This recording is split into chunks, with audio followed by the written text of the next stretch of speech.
Hello viewers, मेरा नाम है मनमीत कौर और आज हम इस वीडियो में जानेंगे न्यू मदर्स की केयर हम कैसे कर सकते हैं। अगर आप एक न्यू मदर हैं या आपकी अभी अभी डिलीवरी हुई है, आप अपनी डाइट में ऐसी कौन सी चीज़ें शामिल करें जो आपको जल्दी से जल्दी रिकवर करने में भी हेल्प करे और साथ में आपके और आपके बेबी दोनों के लिए अच्छी भी होनी चाहिए। वुमेन की नई नई डिलीवरी होती है तो उनकी पूरी बॉडी, पूरा उनका माइंड जो है वो सफ़र कर रहा होता है।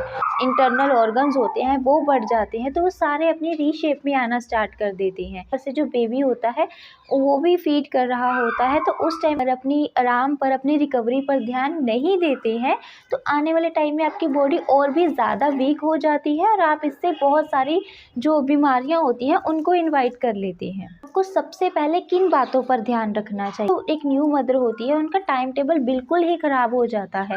उनकी जो 24/7 की ड्यूटी स्टार्ट हो जाती है, पता ही नहीं चलता कि कब दिन हो रहा है, कब रात हो रही है। किसी भी टाइम बच्चे को उठ के फीड करवाना होता है, कभी भी बच्चा उठ जाता है, उसे सुलाना होता है।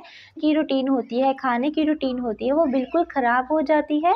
तो इस टाइम पर आपको क्या करना चाहिए? जैसे कि हम ज़्यादा से ज़्यादा कोशिश करते हैं कि जब हमारा बच्चा सोता है तब हम भी अपनी नींद पूरी कर लेते हैं, लेकिन मोस्ट ऑफ़ द टाइम ऐसा नहीं हो पाता है। तो इस टाइम पर आप अपने खाने पीने का थोड़ा सा ध्यान रख के भी उस लोड को थोड़ा सा कम कर सकते हैं, जिसमें आपको सबसे पहले अपनी जो डाइट है उसे ज़्यादा से ज़्यादा अच्छी लेनी चाहिए। जंक फूड, मैदा, ऐसी चीज़ें बिल्कुल कुछ टाइम के लिए अवॉइड कर दिए। जो पहले 2 मंथ होते हैं जब हम बच्चे का बहुत ध्यान रखते हैं, उसी के साथ हमें न्यू मदर का भी बहुत ध्यान रखना चाहिए। रिकवरी की बहुत ज़्यादा ज़रूरत होती है। तो इस टाइम पर हमारा जो नींद की रूटीन होती है, जो खाने पीने की रूटीन होती है, वो बिल्कुल ख़राब हो जाती है, जिस कारण कि बॉडी में एसिडिटी बहुत ज़्यादा बनने लगती है। जो मदर ब्रेस्ट फीडिंग करती है उनसे ये प्रॉब्लम उनके बेबी में भी चले जाती है। तो अगर आपने देखा होगा कि कुछ बेबीज़ में जो है वो ब्रेस्ट फीड लेने के बावजूद भी जो उनकी कॉलिक है या एसिडिटी की प्रॉब्लम है वो बहुत ज़्यादा बढ़ती है। तो इसके लिए आपको उस बच्चे की जगह पर उस मदर की जो प्रॉब्लम है उसे सॉल्व करना होता है। तो जब आप अपनी एसिडिटी पर ध्यान देंगे, अपने आप को रिकवर करेंगे, तो उससे क्या होगा, आपके बच्चे का जो है ऑटोमेटिकली वो ठीक हो जाएगा। आपको हर 2 घंटे के बाद खाना खाना है, यानी कि हमारी बॉडी बहुत वीक होती है इसलिए वो बहुत ज़्यादा खाना डाइजेस्ट नहीं कर पाती है। तो आपको अपना सारा मील एक बार में ख़त्म नहीं करना है, आपको हर 2 घंटे के बाद थोड़ा थोड़ा मील लेना है। हेल्थी चीज़ें लेनी है और ऐसी चीज़ें लेनी है जो आपको जल्दी से डाइजेस्ट हो जाए, जिससे कि आपके गैस की जो एसिडिटी की प्रॉब्लम है वो भी ना हो और आपसे आपके बच्चे को भी ऐसी कोई भी प्रॉब्लम ना जाए। सबसे ज़्यादा ज़रूरी होता है पानी। जब आप ब्रेस्ट फीडिंग कर रहे होते हैं तो जो आपका मिल्क होता है वो पानी से ही बनता है, तो आपको बहुत ज़्यादा पानी की ज़रूरत होती है। आप ध्यान रखें कि सुबह उठते ही सबसे पहले आप 1 से 2 गिलास पानी पी लीजिए। इसके बाद आप जब भी अपने बच्चे को फीड करवाते हैं, उसे फीड करवाने से पहले भी आप 1 से 2 गिलास, जितनी भी आपकी कैपेसिटी होती है, आप उसी हिसाब से अपने पानी को लीजिए। आपके ब्रेस्ट फीड बनने में भी आपको प्रॉब्लम कम होगी और आपकी जो बॉडी है वो डिहाइड्रेट भी नहीं होगी।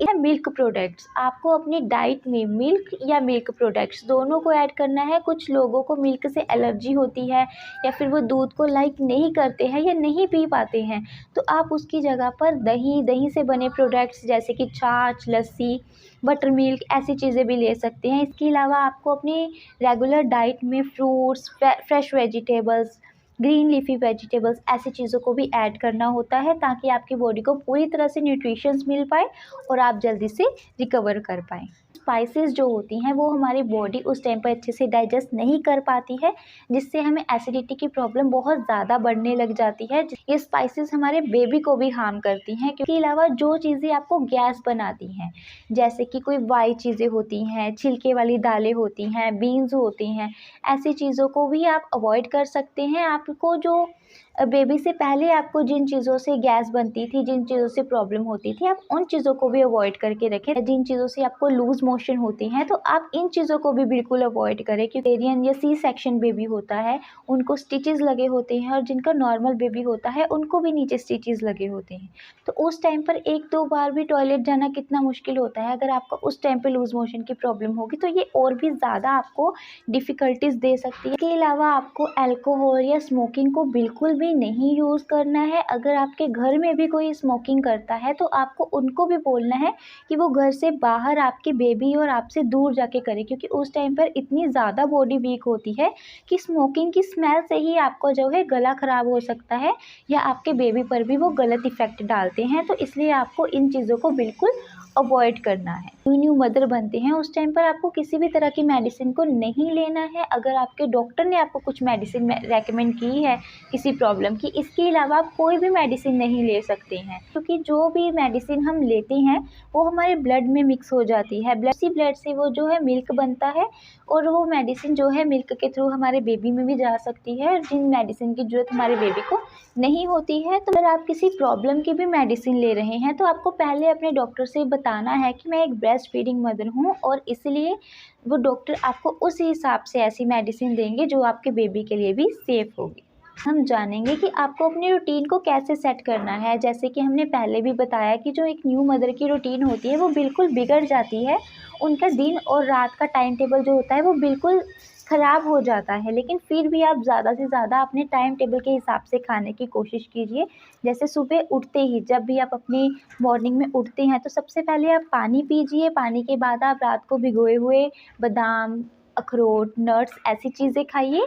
उसके बाद आप 1 गिलास दूध पी सकते हैं या जूस या कॉफ़ी भी ले सकते हैं।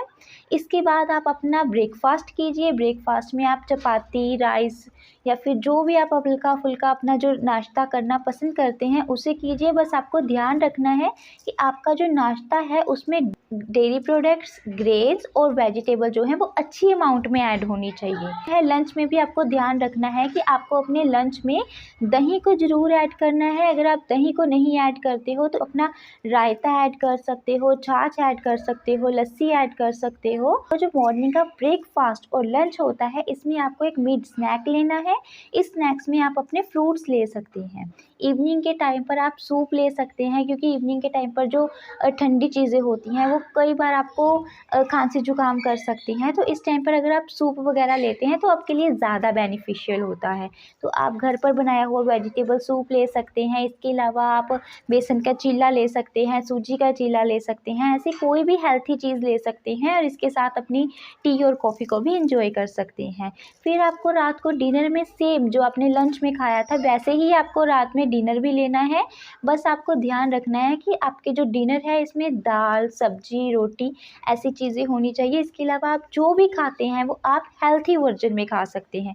इडली ले सकते हैं, पोहा ले सकते हैं, उत्पम ले सकते हैं, आप सांभर ले सकते हैं, दाल ले सकते हैं, राइस ले सकते हैं। जो भी आप खाते हैं वो हेल्थी होना चाहिए और न्यूट्रिशन से भरपूर होना चाहिए। तो जब आप रात को सोते हैं उस टाइम पर आप गर्म दूध पीते हैं तो ये आपके लिए और भी बेनिफिशियल होता है, क्योंकि गर्म दूध से आपको रात के टाइम पर नींद बहुत अच्छी आती है। आपको रात को जितना भी सोने को मिलता है उस टाइम पर अगर आप गर्म दूध पीते हैं तो आपको ज़्यादा रिलैक्स फील होता है। अगर आप इससे रिलेटेड मुझसे कोई क्वेश्चन पूछना चाहते हैं तो आप मुझे कमेंट बॉक्स के थ्रू पूछ सकते हैं। अगर आपको वीडियो अच्छा लगता है तो वीडियो को लाइक करके चैनल को सब्सक्राइब करें एंड थैंक्स फॉर वॉचिंग।